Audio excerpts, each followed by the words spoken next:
देखिए 2022 में यूपीएससी पूछता है हमसे, which one of the following has been constituted under the environmental protection, environment लिखा है, इन्वायरमेंटल तो लिखा भी नहीं है यार, environment protection act 1986, central water commission, central ground water board, इसका आंसर है सेंट्रल ग्राउंड वाटर बोर्ड, है ना। अब इसके लिए ना, अब देखते हैं इसके लिए पीवाईक्यू क्या हमारी मदद कर पाएगा। Consider the following statements, 36% of Indian district are classified as over exploited और critical by the central ground water authority. Central ground water authority was formed under Environment Protection Act. India has the largest area under groundwater irrigation in the world.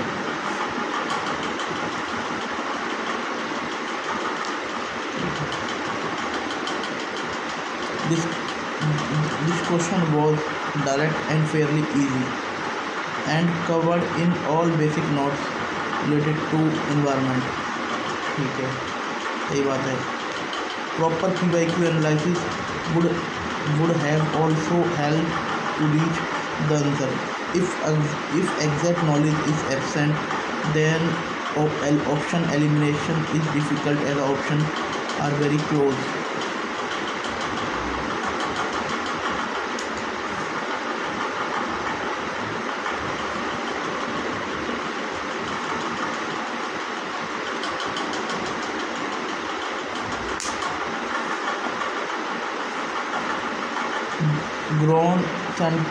Central Ground Water Authority established under Environment Protection Act 1986 to regulate and control groundwater development and management in it.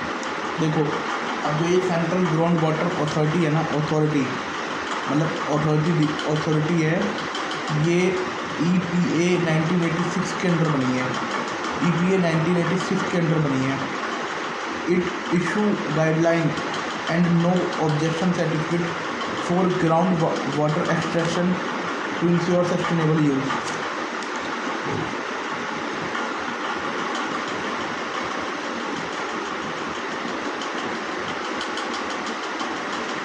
ये ground water के use को regulate करती है and manage करती है, और ये no objection certificate issue करती है on extraction on ground water, है ना।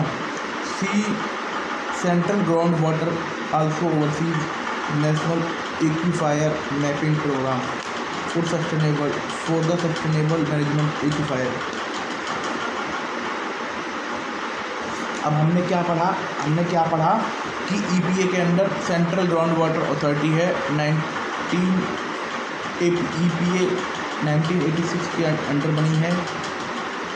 ये नेशनल मैपिंग और एक्वीफायर के लिए ये एजेंसी है, नो ऑब्जेक्शन सर्टिफिकेट देती है और on water extension from ground water for sustainable use and आपका ground water management and regulate करती है। ठीक है, अब एक हो गया genetic engineering appraisal committee, EPA के अंडर बनी थी 1989 में बनी थी and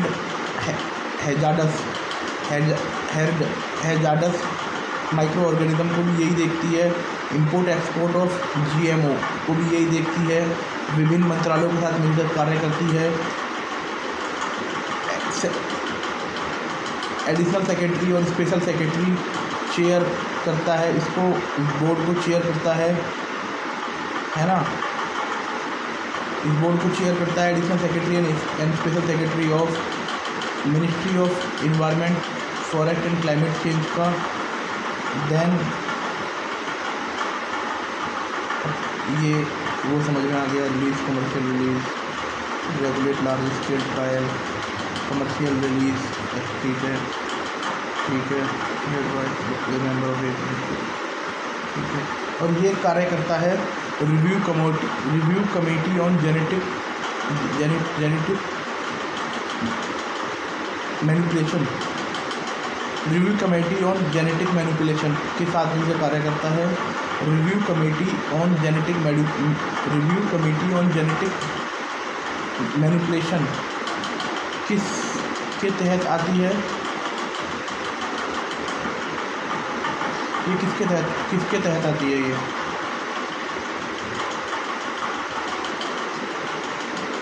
review committee on genetic manipulation ये किसके तहत आती है? ये आती है review committee and genetic manipulation आती है डिपार्टमेंट ऑफ बायोटेक्नोलॉजी के भीतर। Wild life crime control bureau, wild life crime control bureau ये WPA 1972 के भीतर आती है। और ये साइट्स और इंटरपोल और साउथ एशिया वाइल्ड लाइफ के लिए मेन काम करती है। ये इंटर स्टेट काम करती है ना। और इसके लिए Kurma operation Kurma, operation wildlife net, operation Thunderbird, ये सब इसने शुरू किए थे। हाँ, इसके 5 रीजनल ऑफिस हैं, दिल्ली, कलकत्ता, मुंबई, चेन्नई एंड जबलपुर। ये इम्पोर्टेंट है।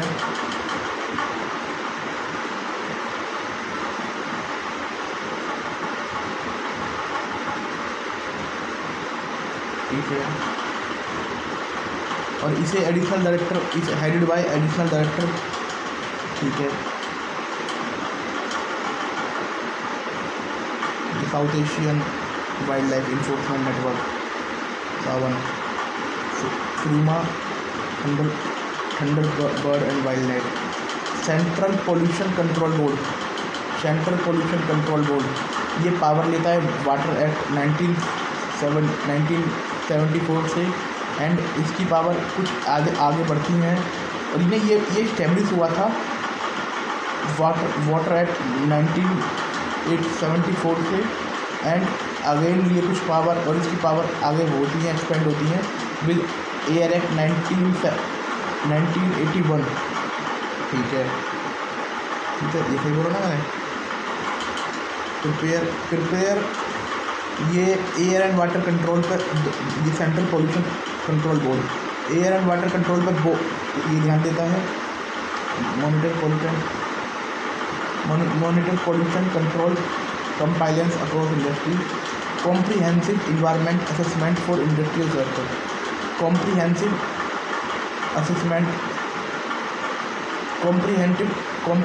Environmental cluster for industrial, comprehensive environmental assessment for industrial cluster, इसके लिए ये आता है। And biomedical e waste and hazardous waste के लिए भी यही जिम्मेदार है। इन्फोर्स करता है national water quality monitoring programme and national air quality index. ये रियल टाइम की डाटा है। Identify recent action, identify single use plastic भी इसने बैन की है। एक बार दोबारा देख लेते हैं। सेंट्रल पोल्यूशन कंट्रोल बोर्ड पानी और हवा दोनों के लिए है, क्योंकि पानी के भीतर बना है, हवा से कुछ पावर लेता है। और ये power comprehensive environment assessment for industrial cluster ये मॉनिटर करता है, हवा मॉनिटर करता है। देन आपका गाइडलाइन, सिंगल यूज गाइडलाइन के लिए इसने करी थी। And national water quality monitoring programme, national water quality management programme इसी का ही है। ठीक है। स्टेट पॉपुलेशन कंट्रोल बोर्ड वो भी वाटर एक्ट 1974 के थ्रू बने और एयर एक्ट 1981 के थ्रू बने हैं। रिस्पेक्टिव स्टेट बाय फंक्शन, मतलब स्टेट गवर्नमेंट के अंदर काम करते हैं, but function under CPCB oversight, उसकी ओवरसाइट उसकी रहती है। consent issue consent of establish and consent of operate under environmental laws, ठीक है, chaired by state government officials with technical expert and environmental, है ना। ये फाइन लगा सकते हैं, can close polluting industries under 33 article and can impose fine, ठीक है। इको सेंसिटिव जोन ये WPA के भीतर, ये EPA के भीतर, EPA के भीतर अलाउड होते हैं। ये जितने भी प्रोटेक्शन एरिया होते हैं, ये थोड़ा सा दिक्कत है, EPA के भीतर अलाउड होते हैं। मिनिस्ट्री ऑफ, ये ठीक है। बफर जोन प्रोटेक्टेड एरिया, ये बफर जोन की तरह कार्य करते हैं। जो प्रोहिबिटेड एक्टिविटीज़ होती हैं, commercial, mining, polluting industries and major construction project. Tourism कर सकते हैं, स्मॉल स्केल एग्रीकल्चर कर सकते हैं, इको फ्रेंडली इंडस्ट्रीज हो सकती हैं, traditional activities like farming and livestock कर सकते हैं, ठीक है। इको फ्रेंडली, ठीक है।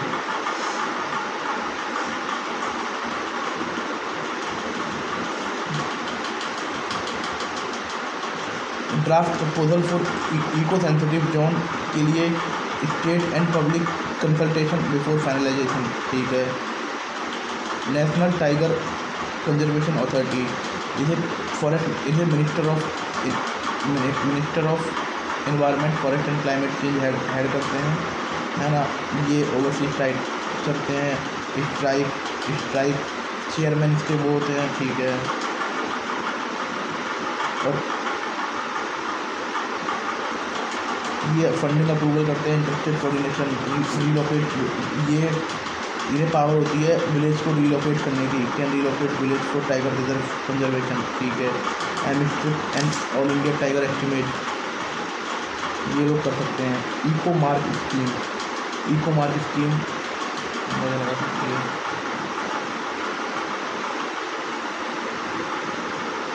हाँ, BIS, bureau of standard, governing body, ठीक है। Certified environmental friendly product in product, textile, food product, detergent, batteries, cosmetics and electrical appliance, ठीक है। Lifestyle assessment, raw material production disposal, low criteria, lifestyle assessment, raw material production disposal, impact, low pollution disposal, import को देखना पड़ता है, low pollution को footprint and minimal harmful chemical, ठीक है।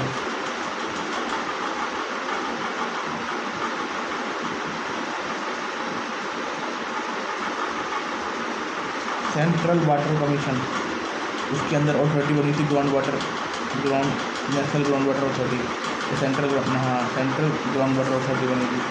ये सेंट्रल वाटर कमीशन है, technical organisation in water resource under ministry of Jal Shakti, ठीक है। सिंपल सी बात है। Responsible for scheme flood control, schemes in flood control, responsible for flood control, irrigation and navigation, drinking water supply and hydro power plant, बड़ी power है। Also involve investigation and construction, education of water resource project. Central ground water board authority establish 1970, वो तो बना भी नहीं था जब board बना था ना, वो तो अथॉरिटी है, ये बोर्ड है। Apex agency for ground water management, apex agency है भाई, HP फरीदाबाद में, तो scientific exploration, assessment, conservation, augmentation, regulation for ground water, regulation of ground water report. HP Faridabad undertake various activities like ground water less, ground water level and quality monitoring, exploring, drilling,